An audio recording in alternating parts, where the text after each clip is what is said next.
Amém? Irmãos, Dia das Mães, eu queria ler com vocês a palavra de Deus que se encontra, a princípio, no livro de Mateus, capítulo 1.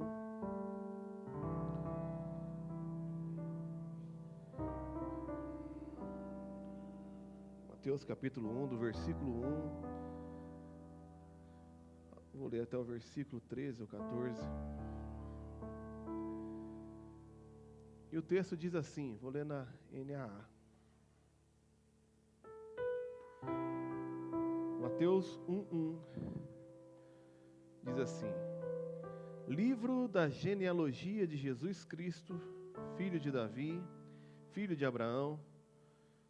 E Abraão gerou Isaque, Isaque gerou a Jacó, Jacó gerou a Judá e aos seus irmãos. Judá gerou Pérez e Zera, cuja mãe foi Tamar. Pérez gerou Esrom, Esrom gerou Arão, Arão gerou Aminadab, Aminadab gerou Naasson, Naasson gerou Salmão, Salmão gerou Boaz, cuja mãe foi Raabe.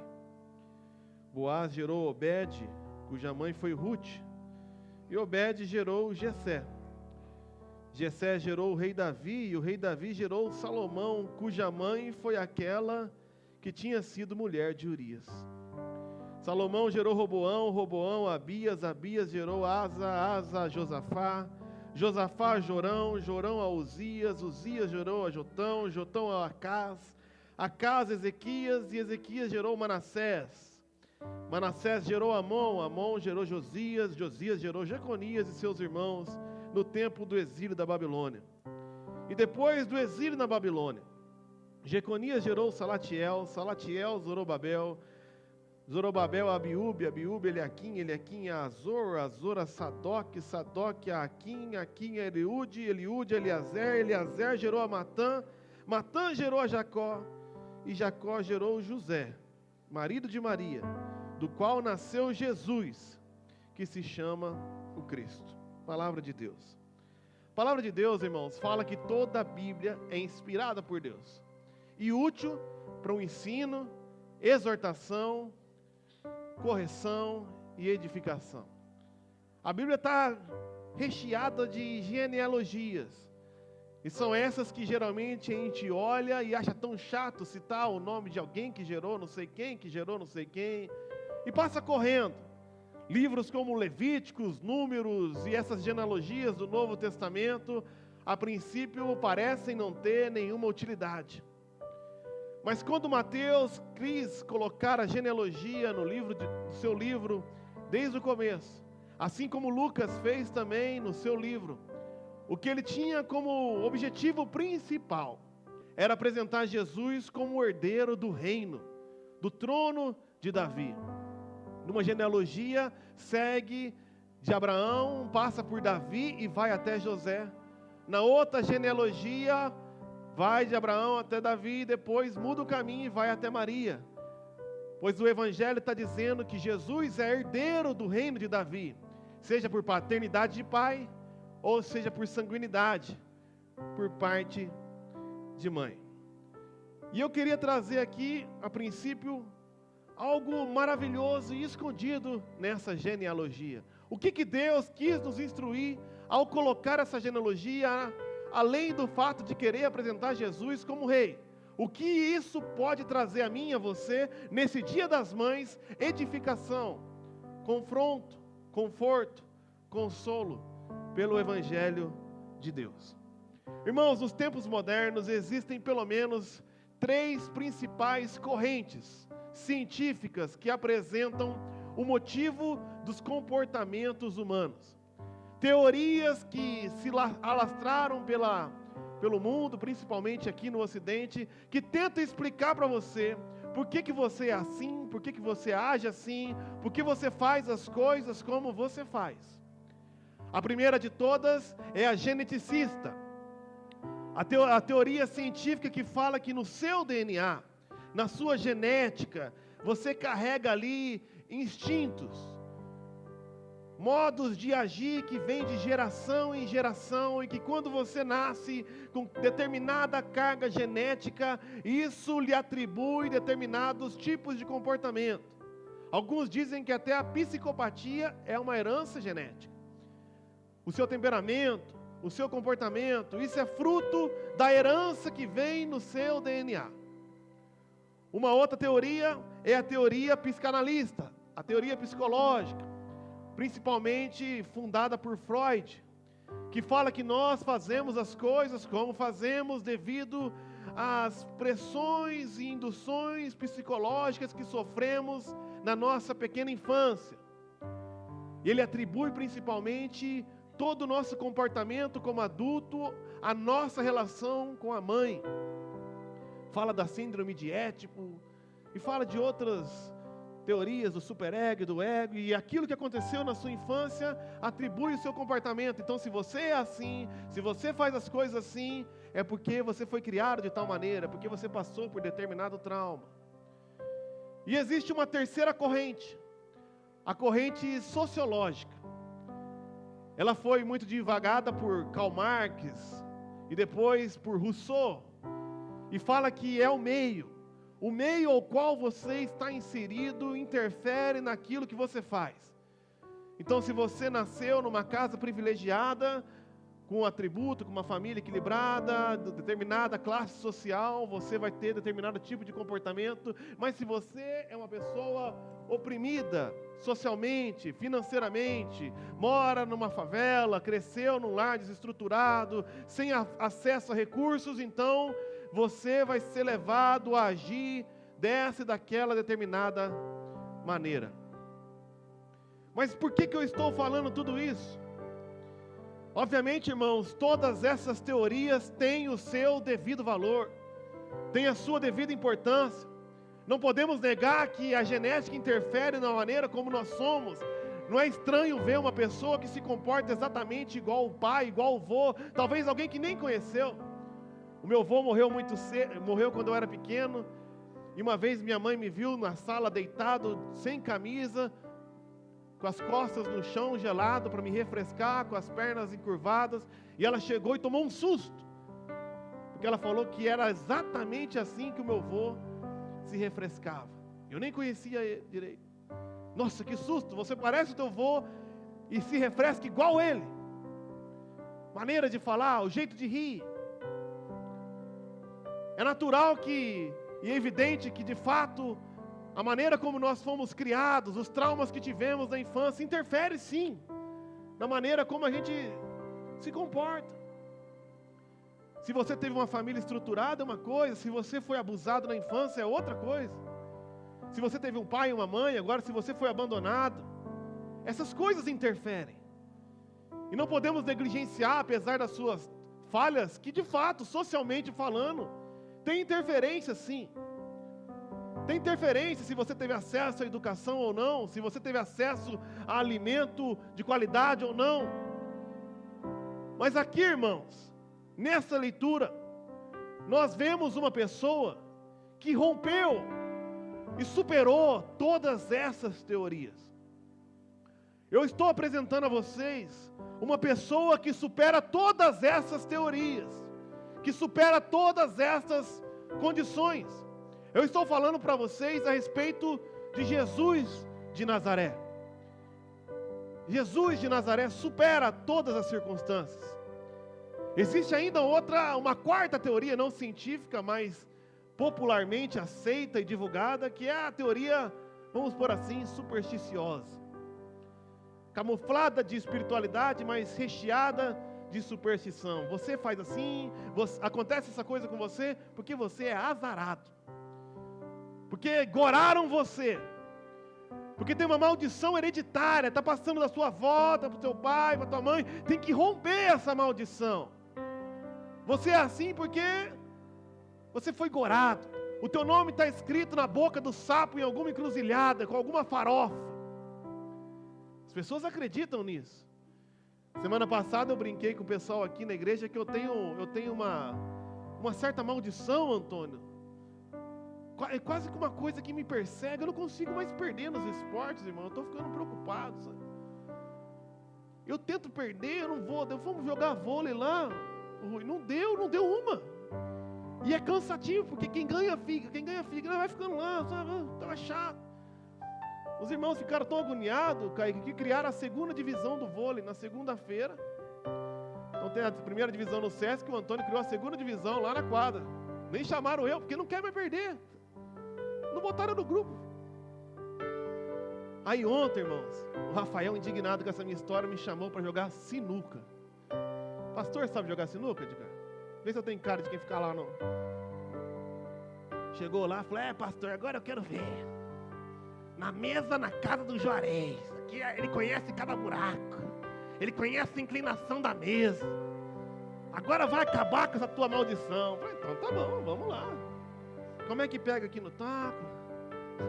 Como é que joga aqui? Par e ímpar? Tá bom. Pá, primeira, ganhei, Ricardo. Vem Danilo, pá, ganhei. Apelaram, trouxeram a Renata, pá, ganhei. Falei, meu Deus. Vem o dono da mesa, pá, ganhei. O Rafael ficou indignado, vai eu de novo, pá, ganhei. Falei, gente, eu tenho que ir embora. Ele falou, não, só vai embora quando perder. Eu falei, eu não posso ficar aqui até amanhã. Eu tenho mal o que fazer, eu tenho família, eu tenho que dormir. Eu estou amaldiçoado. Aí o Rafael falou, é sorte de principiante. Isso é sorte de principiante. É maldição. Cheguei para a Annelise em casa, falei, Annelise, eu preciso perder. Vamos lá, já que impor, ganhei.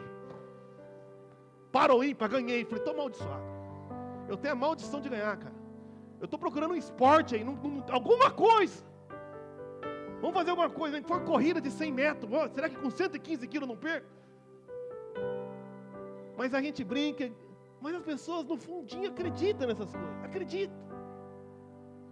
Mas Jesus supera todas as maldições, todos os agouros, todas as macumbas, todas as goradas. Jesus está acima de tudo isso. Olhe para essa genealogia. Geneticamente, na genealogia de Jesus, você vai encontrar mentirosos, como Abraão, enganadores, como Jacó, assassinos, adúlteros, como Davi, adoradores de Satanás, como Manassés, pessoas promíscuas, como Salomão. E geneticamente isso foi carregando, mas quando chegou em Jesus, morreu, pois ele é o homem mais santo que já pisou na face da terra. Se formos olhar psicologicamente, Jesus é filho de uma adolescente que engravidou no seu noivado entre 13 a 17 anos. Qual é a estrutura? E por mais que seja uma santa mulher de Deus, tinha suas falhas e limitações, imaturidades que foi se revelando ao longo do Evangelho. Mas Jesus cumpriu plenamente o seu propósito, apesar de seu pai ter morrido cedo e ele ter que educar e criar e sustentar a casa, sustentar os seus irmãos e a sua mãe. Socialmente falando, ninguém foi mais atormentado que ele. Veio de uma família pobre, nasceu numa estrebaria, perseguido religiosa e politicamente debaixo de um império tirano. Teve que sair refugiado com a sua família sem estrutura para o Egito. Viveu debaixo de extrema pobreza e limitação. Mas nada disso impediu o cumprimento dos propósitos de Deus na vida dele. Supersticiosamente veio de Nazaré. O ditado é, pode vir alguma coisa boa de Nazaré. E de Nazaré não veio nada bom, veio algo perfeito. Jesus supera todas as circunstâncias, todas as teorias, todas as condições. Há de fato uma responsabilidade para cada mãe aqui nessa noite, a dar a melhor estrutura para o seu filho, a guiá-lo espiritualmente, emocionalmente, dar carinho, dar atenção, dar amor, dar as melhores condições. Mas se talvez você tenha alcançado o seu limite, eu quero dizer para você que há alguém que supera todas estas condições. E o nome dele é Jesus de Nazaré. Sabe o que é mais interessante nessa genealogia, irmãos? É que geralmente numa genealogia só é citado o nome do pai. Essa é uma sociedade patriarcal judaica. E para eles a mãe não tinha muita interferência. Então nós citamos aqui por volta de 37 nomes. E você repara que fala que Abraão gerou a Isaac, Isaac gerou a Jacó, e não há referência ao nome das mulheres. Mas Mateus, por um motivo misterioso, selecionou 5 mães aqui. As 5 pessoas que ele cita. Ele chega em algum momento e fala, Judá gerou a Pérez, cuja mãe era Tamar. Depois ele cita cuja mãe era Ruth. E depois cita Betseba, e cita Maria, e cita também Raabe. O que essas 5 mães tinham em comum? Por que essas 5 mulheres foram destacadas? Qual o motivo de Mateus selecionar essas mulheres aqui? Haviam tantas mães de destaque nessa mesma genealogia que podiam ser destacadas. Sara, por exemplo, esposa de Abraão, podia ser destacado, Rebeca, por exemplo, mas o nome delas não é citado. Mateus faz questão de citar Tamar, Raabe, Betseba, Ruth. A Bíblia também é recheada de história de mulheres heroínas, mulheres exemplo como Ana, que com a sua fé alcançou o impossível e com a sua abnegação marcou a história de Israel, entregando seu filho Samuel a servir ao Senhor. Ou como Joquebede, que teve fé e teve coragem e foi excelente instrumento para levantar o maior profeta até o momento, Moisés. Ou por exemplo, no Novo Testamento nós vemos o testemunho de Eunice e Loide, mãe de Timóteo, que segundo o apóstolo Paulo foi o motivo de Timóteo conhecer a Deus e ser temente a Deus. Mulheres espetaculares, mas que não foram incluídas nesse propósito maravilhoso de ter trazido Jesus, o Salvador do mundo, ao mundo. Então por quê? Por que nessa genealogia chata e tão extensa, Mateus destacou estas 5 mulheres? O que elas podem ter em comum? E se você sabe um pouquinho da história de cada uma dessas mulheres, a única coisa que essas 5 mulheres têm em comum são as suas mazelas, são as suas limitações. Se tem uma coisa que essas 5 mulheres têm em comum, é que elas são extremamente improváveis para serem chamadas para um propósito tão maravilhoso, de ser instrumentos de geração daquilo que foi mais puro e pleno que já pisou na face da terra. O que dizer de Tamar? Tamar era nora de Judá. Judá conseguiu ela para o seu primeiro filho, e ele era mau diante dos olhos de Deus, então não gerou um filho, morreu, Deus o matou. Então Judá cedeu um segundo filho, que igualmente era mau segundo os olhos de Deus, e era mais maldoso ainda Onã, que não queria gerar um filho para a descendência do seu irmão mais velho. Então na hora de consumar o fato, ele jogava a semente fora, e Deus considerou isso injusto, e amaldiçoou, e ele morreu. Então veio um terceiro filho de Judá, chamado Selá, um fim, um encerramento, e ele era novinho ainda. Judá, talvez herdeira do seu pai, querendo enganar, por medo desse terceiro filho morrer, falou para Tamar: volta para a tua terra, quando meu filho ficar maior eu te dou em casamento.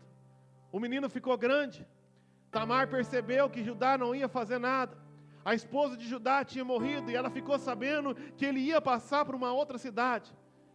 Então Tamar tirou a sua roupa de luto, se vestiu como prostituta, enganou o seu sogro, dormiu com ele e gerou a Pérez. É esta mulher que se prostituiu e que foi enganadora no incesto que Mateus decidiu destacar. A segunda mulher que ela destaca, Raabe. Quem é Raabe, irmãos? Uma mulher gentílica, que era do povo de Jericó, que quando Josué foi invadir, ela temente a Deus, mas prostituta, permitiu que os 2 espiões fugissem daquele local, e depois se alinhou ao povo de Judá. Raabe, uma prostituta, na genealogia de Jesus, gentílica. Depois ele cita Ruth. Ruth era nora de Noemi. Noemi, se tem alguém que é azarado, é Noemi. O marido morreu, o filho mais velho morreu, o filho mais novo morreu. E Noemi ficou com as duas noras. Uma delas era Ruth. Ruth veio do povo moabita, que estava debaixo de uma maldição. Um povo gorado por Deus. E essa mulher perdeu o marido e de repente, sem ter para onde sair, estavam em Betel, chamado Casa do Pão, e o texto fala que não havia pão em Betel. Não havia pão na casa do pão, não havia marido, não havia ninguém. Ela decide se entregar a Noemi, que estava tão amargurada que mudou o seu nome para Mara, que significa amarga. E virou para ela e falou assim: eu vou onde você for, o seu Deus será o meu Deus, o seu povo será o meu povo. Uma mulher moabita, amaldiçoada, azarada,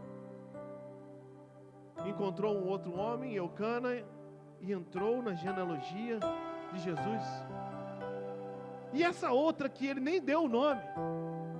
E Abraão e Davi gerou Salomão, cuja mulher era a esposa de Urias, Betseba.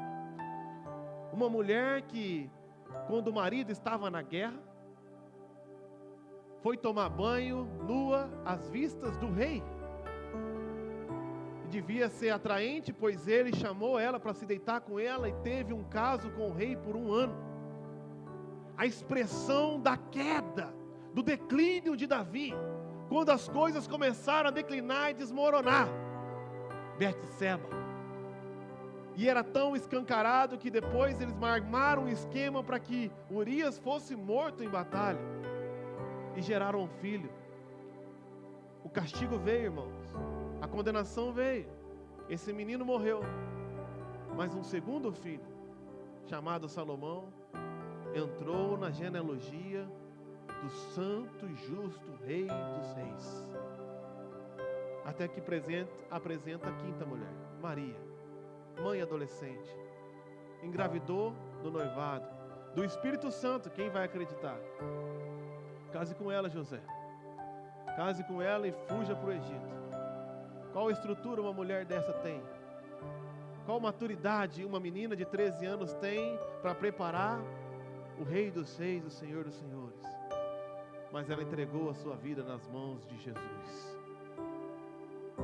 Pessoas que talvez como você, mãe, que tem históricos ruins, que veio de lugares difíceis, que deu o que podia dar, mas sabe que não foi o suficiente, que tomou decisões erradas e de fato influenciou a vida dos seus filhos, e talvez chega nessa noite achando que não tem saída, não tem volta.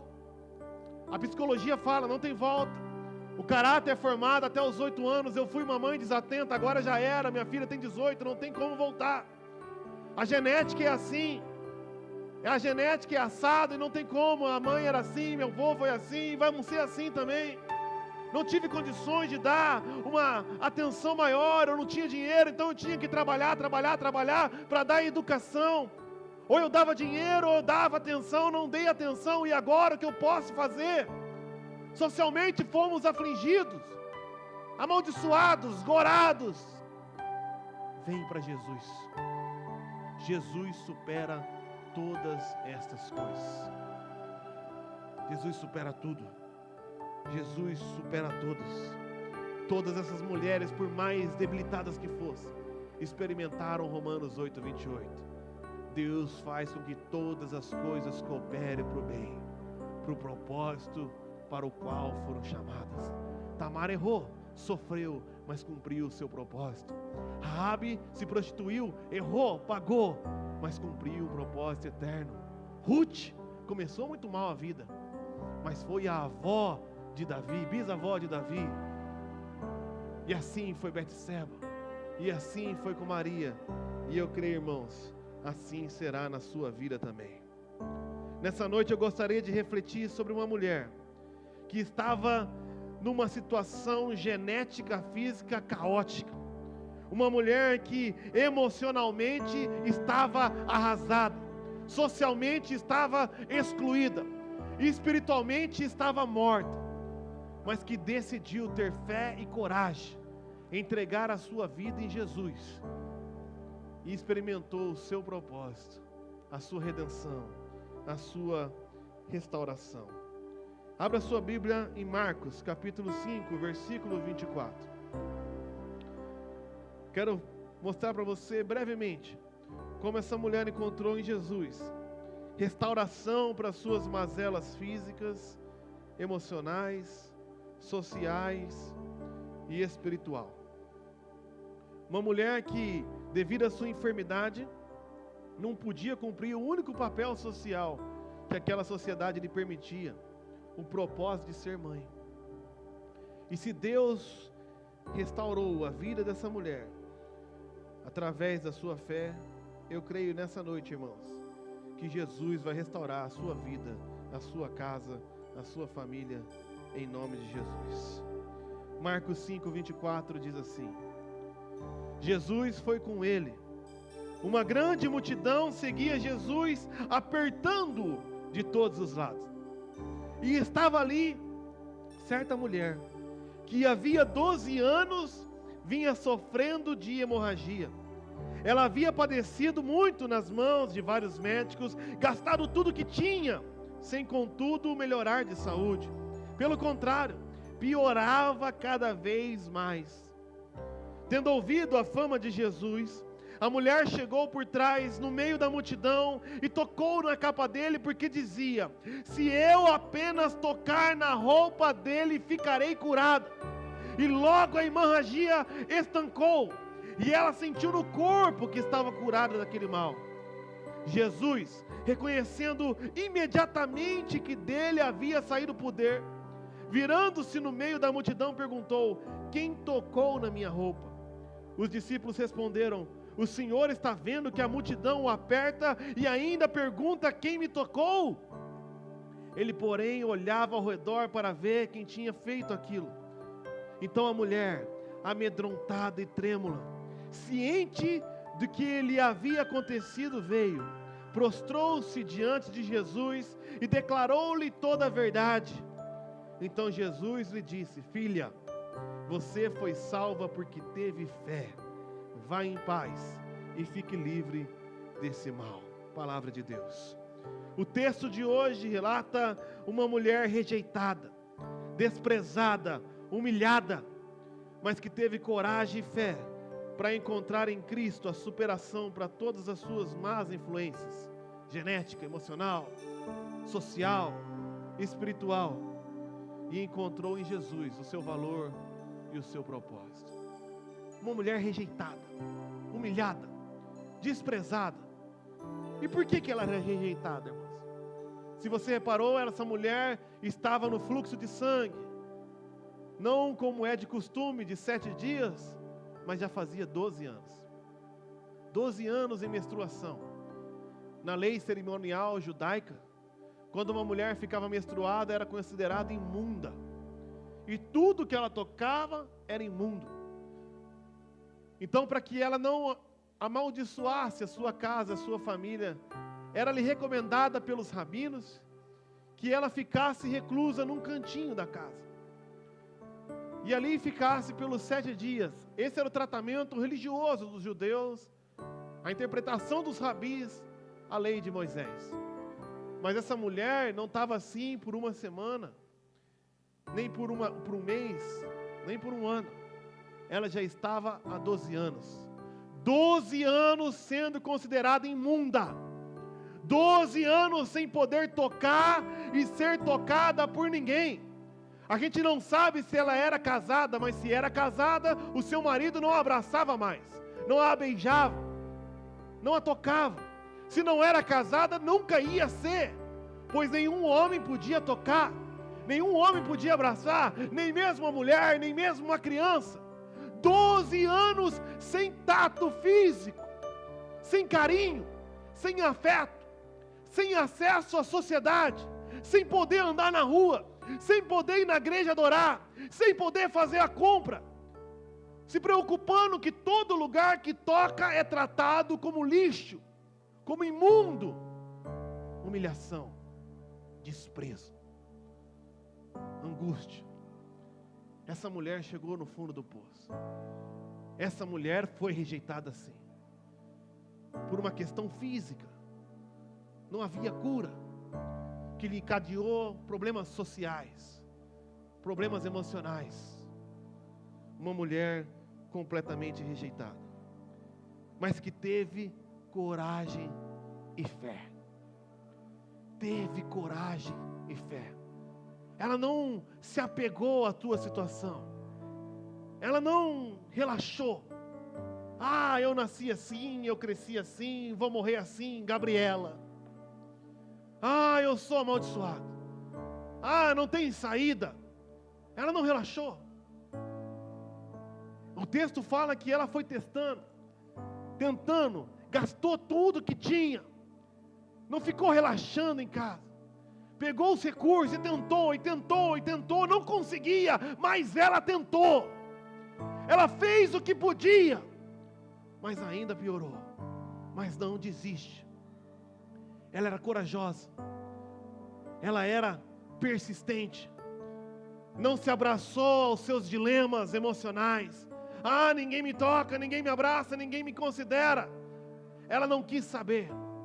Ficou sabendo que tinha um tal de Jesus. Alguém que só de passar, só de tocar, já curava os enfermos, expulsava os demônios. E havia uma restrição, irmãos. A mulher não apenas precisava ficar reclusa, mas se ela fosse vista na rua, se ela fosse vista por alguém, se ela ousasse tocar em alguém, a condenação é morte. Como você, imunda, lixo, ousa andar no nosso meio? Como você, mulher suja, ousa andar conosco? Ela não ligou, ela não se importou. Eu vou, tem uma multidão lá atrás desse Jesus, eu vou andar. Se tão somente eu tocar na aba das suas vestes, eu serei curado. Ela teve ousadia, ela teve coragem. Coragem não é ausência de medo. Coragem é coragem para enfrentar o medo. A ausência de medo é loucura. Coragem é ter medo e ainda assim fazer. Coragem é ter fé para dar um passo onde não vê chão, mas baseado numa esperança, numa convicção de que algo pode mudar, de que algo pode acontecer. Ainda mais se estiver firmado em Jesus, nada é impossível. Então essa mulher, arriscando a vida, não querendo mais ficar na situação que estava, disse consigo mesma: vou até esse homem, vou tocá-lo. A mulher tão maluca que ela foi entrando e olhou para aquele rabi santo, botou as mãos e tocou. A sua fé a curou. Naquele momento, ela sentiu, algo aconteceu em mim. Então começou o questionamento de Jesus. Alguém tocou em mim. Eu senti saindo o poder de mim. Os discípulos sempre incrédulos. Jesus, uma multidão te toca e você pergunta, alguém me tocou? É como se estivesse falando, você é burro. Está todo mundo aqui e você ainda pergunta, alguém me tocou? Não. Está todo mundo me pressionando, mas alguém me tocou com fé. Está todo mundo me espremendo, mas eu senti sair poder de mim. O texto fala do desespero da mulher. Quando ela ouviu falando, sabendo que falava dela, começou a ficar trêmula, apavorada, pois agora podiam descobrir, podia ser exposta. Aquela mulher imunda saiu pela sociedade, tocando nas pessoas. Vai me mandar apedrejar, vai me mandar matar, acabou para mim, ganhei o milagre, mas vou morrer. Não era essa a intenção de Jesus. A intenção de Jesus não é nos humilhar. A intenção de Jesus é nos restaurar, resgatar, nos colocar de volta no nosso propósito. Irmãos, nós temos que ter coragem e ousadia para ir até Jesus. A Bíblia fala em 2 Reis capítulo 5 de uma mãe chamada Sunamita que recebia na sua casa o profeta Eliseu. Ela era estéril, não podia ter filho, então o profeta deu uma palavra, em 1 ano o filho nasceu, mas passou um tempo, aquele menino ficou enfermo. Aquele menino ficou doente e veio a padecer.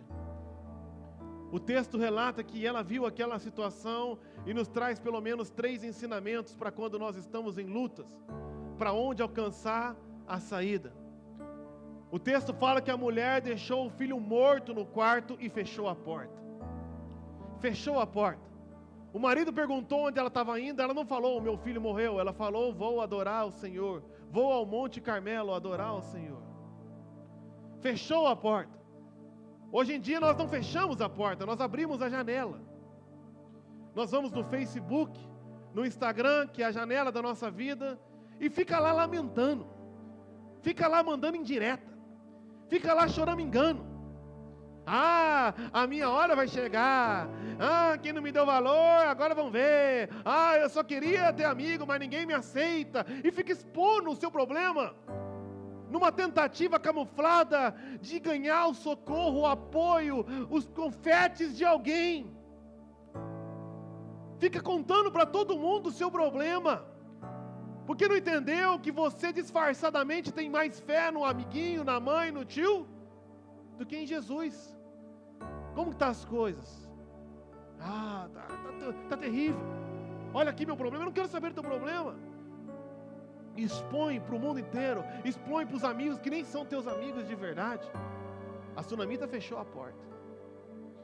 Fechou a porta e foi até o homem de Deus.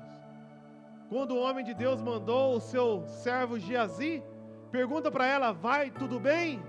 Qual foi a resposta da Sunamita? Vai tudo bem. Como é que estão as coisas? Tá terrível, tá horrível. Eu tenho problemas, irmão, mas você consegue resolver meus problemas? Eu não quero saber, vai tudo bem, graças a Deus. Porque o problema que eu tenho, meu filho morto, você, Geazi, não vai resolver. Mas eu vou aos pés do homem de Deus. Eu vou aos pés da cruz. E quando ela chega no profeta, ela fala, eu só saio daqui se você for comigo. Nós tínhamos que aprender com essa mãe, irmãos. Parar de expor os nossos problemas para os outros. Ficar tagarelando por aí. E ter a coragem que Sunamita teve. Ter a coragem que essa mulher do fluxo de sangue teve. E ir até Jesus em oração. Ir até Jesus com o coração derramado. Nós temos que ter ousadia na intercessão. Oração é ousadia. Tenham, portanto, ousadia para entrar no Santo dos Santos, alcançar graça e misericórdia em tempo oportuno. Reclamar na internet não resolve, lamuriar em casa não resolve, mas dobrar o joelho e falar com o Todo-Poderoso resolve sim, pois Jesus supera todas as circunstâncias. Jesus inverte todos os problemas. Ele faz com que todas as coisas cooperem para o bem. Então essa mulher foi até Jesus. E quando Jesus a decidiu expor, e o seu medo se transformou em alegria. Em primeiro lugar, Jesus a restaurou geneticamente. Que tipo de doença essa mulher tinha que menstruava 12 anos seguidos? Que tipo de DNA é esse? Mas quando Jesus fala com ela, ele chama de filha. Não importa de onde você é, qual é o teu pai, qual é a tua mãe, qual é a tua genética, agora você é filha de Deus. Jesus a restaura emocionalmente. Uma mulher que não é tocada há 12 anos, tratada como pária, agora ele coloca ela como modelo de fé. A tua fé te salvou. Olha aqui, multidão, está aqui uma mulher de fé. Jesus a restaura socialmente. 12 anos menstruando, ninguém mais acreditava nela. Jesus a expôs em público para falar para todo mundo que estava vendo e ouvindo: essa mulher não está mais enferma, pois a fé dela a curou. Está restaurada a comunhão. pode voltar a adorar, pode voltar a abraçar e ser abraçada, pode casar. Ouça, mundo, essa mulher agora está curada. E Jesus a restaurou espiritualmente. A tua fé o salvou. Você não está apenas curada, existe um propósito eterno. Você vai viver agora comigo eternamente. E você nem imagina, mulher, mas daqui 2000 anos, e por todos esses 2000 anos, pessoas de todas as tribos, povos, nações, línguas, vão estar falando de você, vão estar falando dessa tua história. Essa tua história miserável de 12 anos vai ser transformada para a glória do meu nome. Existe um propósito eterno que Deus pode fazer através da tua vida, se tão somente você tiver fé. Qual é a tua dificuldade, irmãos, nessa noite? Seja você uma mãe, seja você um pai, seja você um filho. Qual é a desculpa? Qual é o problema? Qual é a condição que Jesus não pode interferir? Qual é o problema que Deus não pode reverter? Até quando você vai acreditar mais em Freud e em Rousseau do que em Jesus Cristo de Nazaré? Esses homens têm os seus acertos, mas falham também. Estava conversando com o Idevart sexta-feira e ele falou que as teorias de Freud não funcionam no Oriente, não funcionam no Oriente Médio. Dá certo aqui, mas lá não funciona. Essas coisas dão certo ali, dão certo lá, aqui talvez. Mas Jesus supera tudo, porque Ele é o Criador de tudo. Ele é onipotente. Em quem está a sua fé? No dinheiro? Na família? A minha fé está firmada em Jesus de Nazaré. Mas para concluir, irmãos, eu queria só destacar uma pequena questão que aparece lá no primeiro versículo que eu li, no versículo 24. Uma grande multidão exprimia Jesus. Nessa noite estamos aqui numa pequena multidão, se exprimindo, se acotovelando. E se você for olhar pelo âmbito mais pleno, aqui em Bela Vista, uma multidão de pessoas está se reunindo em várias igrejas, ao redor de Jesus, para ouvir o que Jesus diz. Se for olhar no âmbito nacional, mundial, então, uma imensa multidão se acotovela todos os domingos para ouvir sobre Jesus. Mas a verdade é que elas vêm no domingo à noite, talvez por superstição, por religiosidade. Vem porque acha que faz bem vir. Ouve as palavras e volta para casa. Entra de um jeito e sai do mesmo jeito. Amanhã vão estar no Facebook, culpando a política pelas suas dificuldades. Amanhã vai estar no almoço na empresa, culpando o azar da criação que teve. Falando que não tem como mudar, que quando era pequeno foi tratado assim e assado. E por isso, só por isso, eu sou assim e não tenho mais saída. Mas, irmãos, no meio daquela multidão que se acotovelava, uma mulher tocou com fé em Jesus.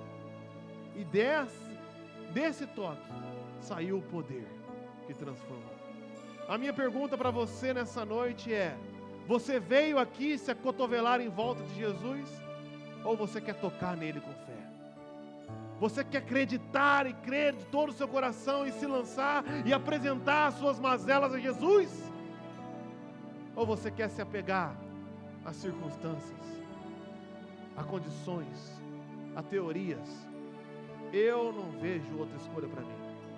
Eu não venho para o culto para cumprir tabela. Eu não venho no culto para cantar nem para pregar. Eu venho numa reunião como essa, pois Jesus Cristo está aqui. E eu quero tocá-lo.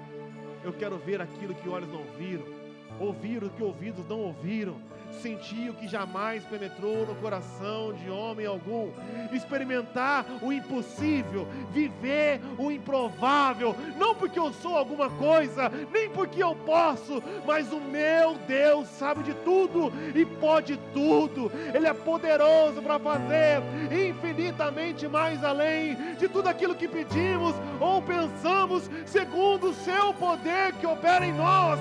Ele transforma situações de injustiça, de inveja, de traição no seu propósito eterno.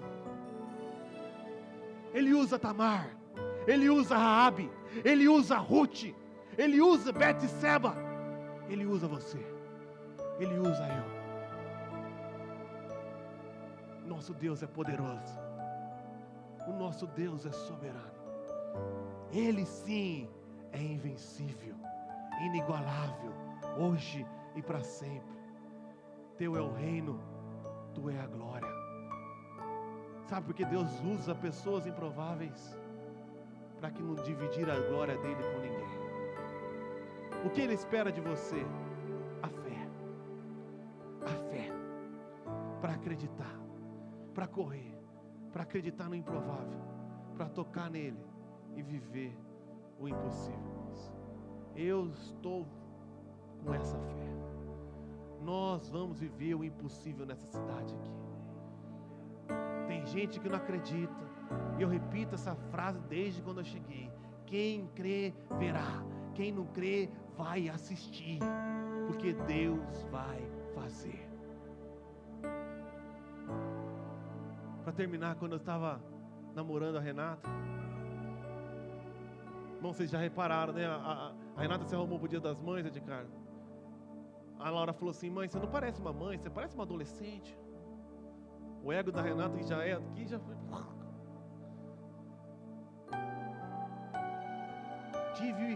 Irmão, você tem um cara que nasceu azarado geneticamente, sou eu. Preciso falar muita coisa, só me vê de lado. Olha a napa. O Tiago é bonito. A minha irmã visita nós aqui e já pede o telefone dele.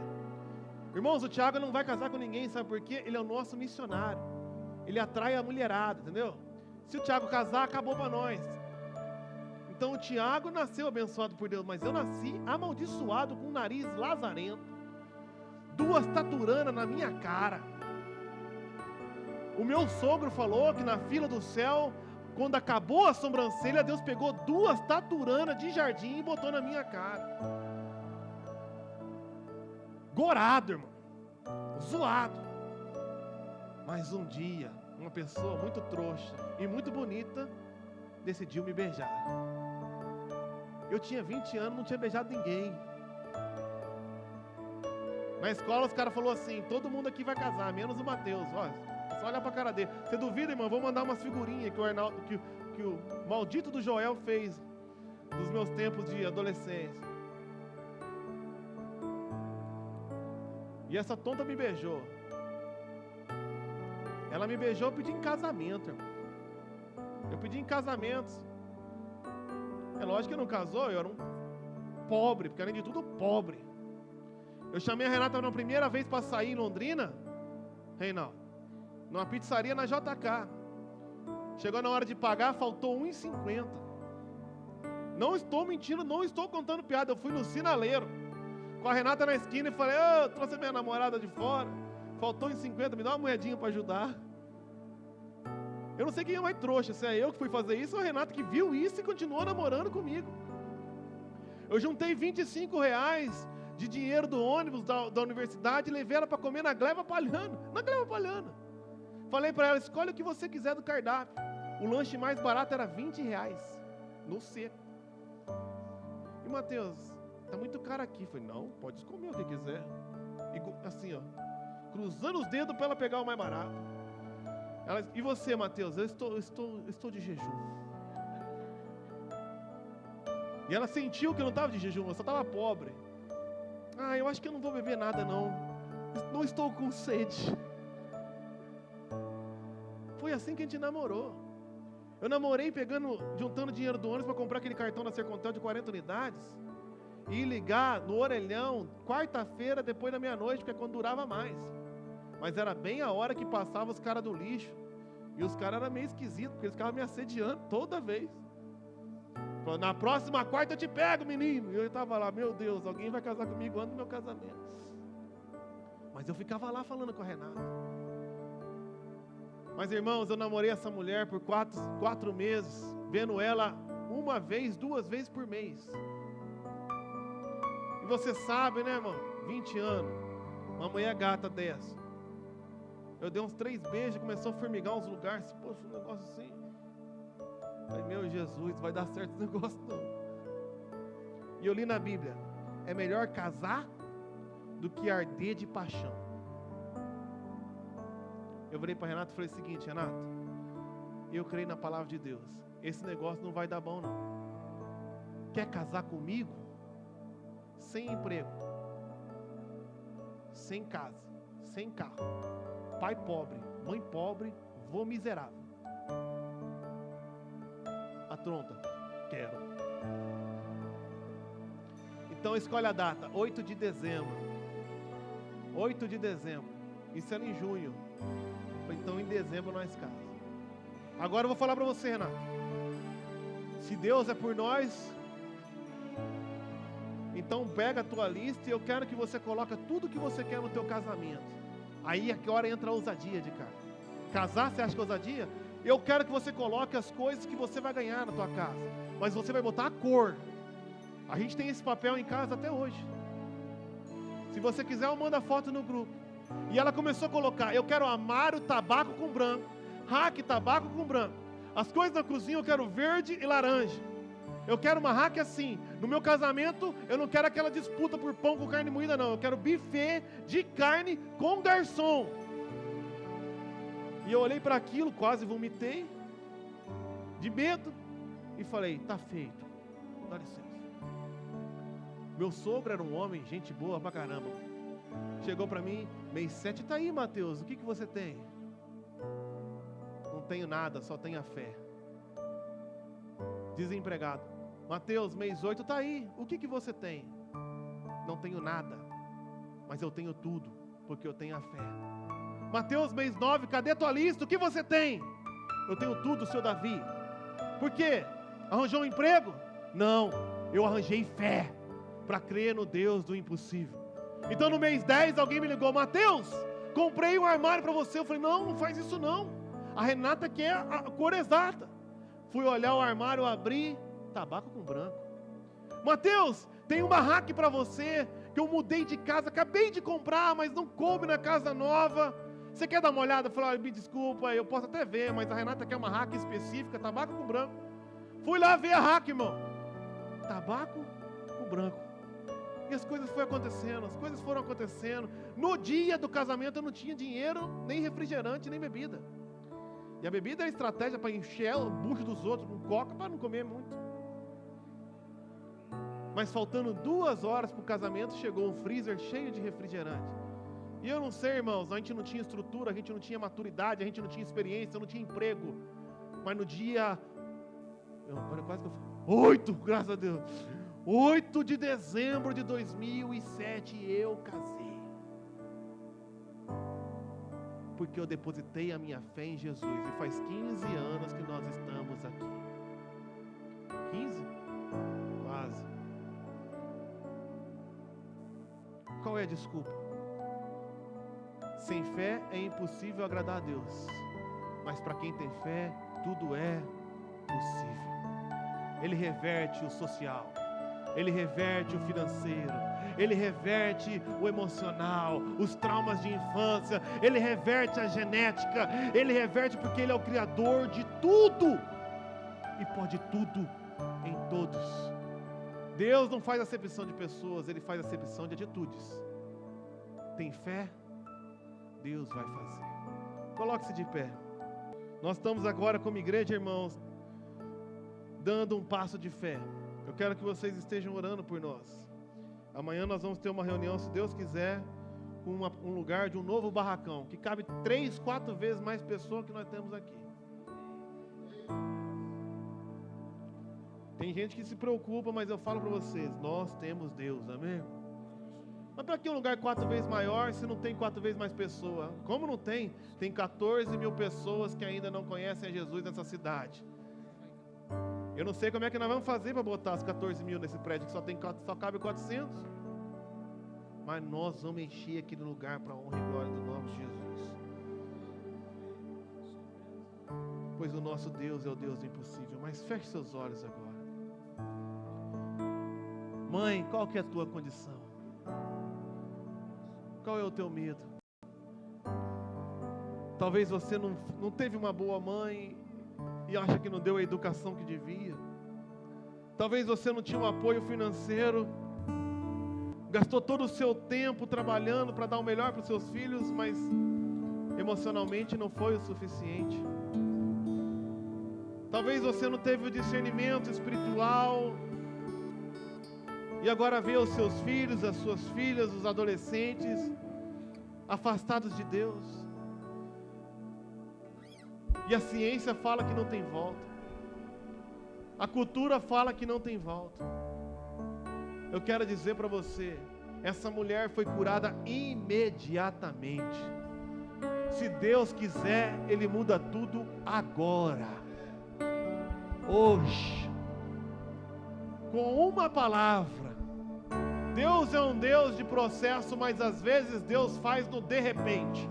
E de repente um vento impetuoso encheu toda a casa. Naamã mergulhou 6 vezes e nada, e na 7ª vez, de repente, ele foi curado. José passou 17 anos traído, humilhado, enganado, abandonado, mas de repente acordou na cadeia e dormiu no trono. Nós temos um Deus que há uma eternidade de caos e trevas, e de repente Ele diz: haja luz, e houve luz. 12 anos de enfermidade, e num toque, de repente, estancou. Você crê em Jesus, irmãos? Você crê em Jesus mais do que crê no Freud? Você crê em Jesus mais do que crê em Karl Marx? Então se prostre diante dele nessa noite. Se entregue diante dele com fé. Entregue a sua casa, entregue a sua família, entregue os seus filhos, os seus netos. Fala: Senhor, eu fiz o que deu, e as coisas estão ainda piores, mas se tão somente eu lhe tocar nessa noite, tudo será diferente. Em nome de Jesus, toca na minha carne, toca no meu coração, toca na minha mente, toca na vida das minhas filhas, toque na minha família, toque nas minhas condições, ó Pai. Eu fiz o melhor e não foi suficiente. Eu falhei, eu errei, mas o Senhor é poderoso para fazer até mesmo os meus erros cooperarem para o teu bem. Então faz o impossível, faz o impossível, e receba toda a honra e toda a glória. Pois eu falho e eu falhei, mas o Senhor é poderoso. O Senhor nunca erra, o Senhor nunca falha. Em nome de Jesus, ó Pai, restaura as famílias aqui dessa igreja, restaura o corpo físico dos irmãos dessa igreja, restaura o emocional dos teus filhos aqui, restaura os negócios, os casamentos, restaura as relações de pais e filhos. Só o Senhor pode fazer. Faz, ó Pai, faz o que ninguém pode, e receba toda a honra, receba toda a glória.